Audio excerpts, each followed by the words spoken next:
প্রত্যেক মানুষের কবর যেখানে, তার সেই কবর তাকে প্রতিদিন ডাক দেয়, আনা বাইতুদ দুধ। প্রতিদিন আমার কবর আমাকে বলে, আনিস সাবধানে আসো, আমি কিন্তু পোকামাকড়ের ঘর। আনা বাইতুদ দুধ, আমি কিন্তু এসি ওয়ালা রুম না, আমি দামি খাট পালঙের রুম না। কবর আমাকে বলে, আনিস আমি কিন্তু পোকামাকড়ের ঘর। আনা বাইতুল ওয়াহদা, আমি একাকী ঘর। একাকী ঘর, যে ঘরে আর কেউ থাকবে না, কেউ না, কেউ না, কেউ না। আনা বাইতুল গুরবা, 3 নম্বরে কবর বলে, আমি বড় অপরিচিত ঘর। তুমি তো মানুষের ঘরে বাথরুমের দরজা দেখলেই বুঝো এটা বাথরুম, এটা পাকঘর, এটা বারান্দা।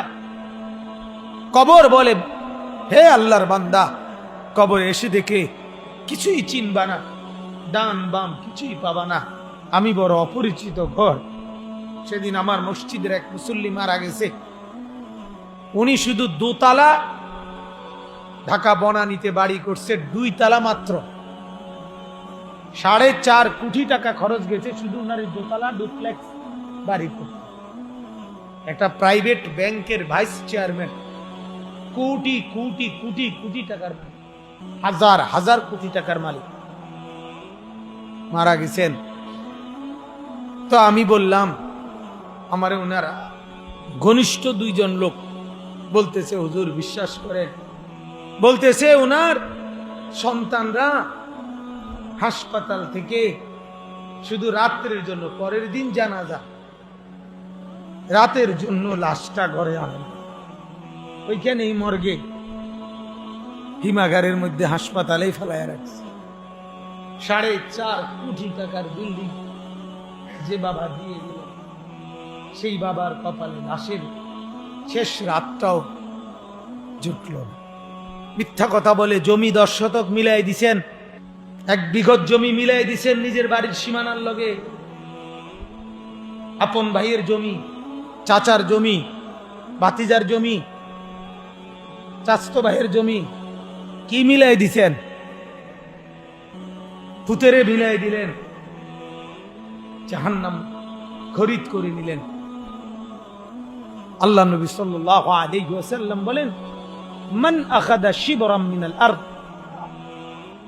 আল্লাহ নবী বলেন যে 1 বিঘত, শিবরাম মিনাল আরদ, 1 বিঘত জমি যে কারো জুলমান, জুলুম করে নিয়ে নিল নিজের মধ্যে, আল্লাহ রাসূল বলে তাওয়াক্কাহুল্লাহ, আল্লাহ তাআলা কিয়ামতের দিন, ইয়াউমাল কিয়ামাতে 7 আরদিন, 7 তবক জমিনের মাটি কিয়ামতের দিন তার কাঁধে তুলে দিল। এজন্য বাপ ফিকির করেন, ফিকির করেন, ফিকির করেন। এসেছি ফিকিরের কথা বলতে, মনে করায় দিতে, আখিরাত স্মরণ করায় দিতে। আমরা আখিরাতের ফেরিওয়ালা, কবরের ফেরিওয়ালা, ফেরি করি, ফেরি। আমাদের ঘরের ছেলে মেয়েরা আখিরাত ভুলে গেছে। আপনারা দিব্যি তাকায় দেখতেছেন, আপনাদের চোখের সামনে আপনার ছেলেটা একটা সেজদা দেয় না, মেয়েটা সেজদা দেয় না, পর্দা করে না, বিবি পর্দা করে, আর আপনারা এদেরকে নিয়ে রাত কাটাইতেছেন, মেনে নিচ্ছেন। হায় হায় হায় হায়। যার বিবি নামাজ পড়ে না তার ঘুম আসে কেমনে? যার ছেলে নামাজ পড়ে না, মেয়ে নামাজ পড়ে না, ওই মা ওই বাবার চোখে ঘুম আসে কেমনে?